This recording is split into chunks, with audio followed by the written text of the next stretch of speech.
Am I doing the right thing? How would I even know? What makes life fulfilling anyways? And most importantly, how can I live up to my ambitions without feeling stressed all of the time? Hi there, this is a series about all of the questions I had when I was 18 and all of the mental models and frameworks I've developed since then. These are all of the answers and tools I wished I had back then when I started worrying about my future. And I hope that by sharing them, I can save some of you the time and effort of figuring it all out on your own. But of course, what works for me might not always work for you. Maybe your situation in life is just way too different, or maybe you just don't like my way of thinking. Again, these are my tools, so keep that in mind. But first, let me introduce myself and my motivations for this series, so that you know who's even talking to you. Do you know that feeling you get when you're about to perform in front of a large audience? That mixture of anxiety and pressure, but also optimism that everything will go right at the end. Well, a few years ago, I felt that feeling a lot. And not because I was performing all the time, but rather because I didn't want to mess up the performance that I felt was my life. And that way, the stress of performing didn't come in short bursts right around the show, but rather it lingered subtly and made me tense and stressed all of the time. And so I tried a bunch of things to get rid of that feeling. I talked extensively to friends and family, or everyone I could find really. It was really my favorite subject for many years. I read countless books about general life advice, and I even took a life coaching session, even though I stopped because it was just too expensive. But the things I found out were quite interesting, and part of the reason I started this YouTube channel.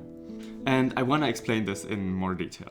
So the first thing I noticed was that all of the friends who were roughly at my age, they worried about the same kinds of questions. Of course, there was a lot of variation in both the amount of pressure everyone made themselves and the confidence they exuded in dealing with that pressure. But overall, it was just clear that I wasn't alone. Everyone seemed to be concerned with these kinds of questions. The second thing I noticed was that the adults I talked to were quite different in that regard. Because when I asked them for advice, they often seemed like they hadn't even thought about these questions in decades. And many of them seemed to be just fine with where they had ended up, as though their past had just happened to them without ever giving too much input.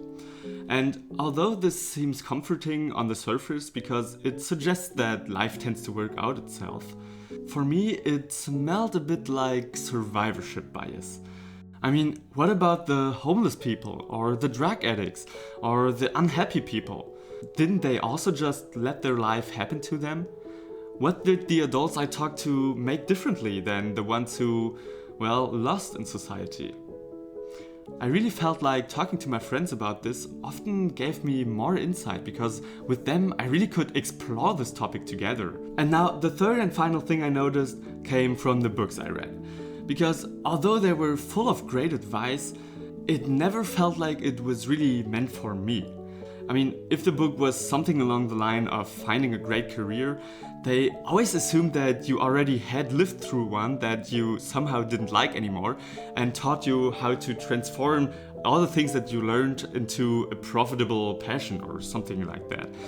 And if they taught you how to be a good person, the reader often had kids and they loved talking about their kids, which always resulted in examples that I couldn't really connect with. And if they taught you how to be more efficient, then they always assumed that you had so much to do and were in search of just a little bit more time for your hobbies or your family. But none of that applied to me. I had plenty of time to experiment and do all of the things I wanted. I have no children and I have no job yet. So I really felt like I was alone in a world where all of the answers were for adults. And this was upsetting because I tried, but I didn't get the answers I needed. And so, based on all of this, I'm pretty sure that somehow my generation has started asking these big life questions much earlier than the generation before us. And I'm not exactly sure as to why. Maybe we really have more choices to make, which puts the pressure on us to make the right ones. Or maybe the rebellious phase of the past generation where you could treat your body like a trash can and no one cared about anything has passed.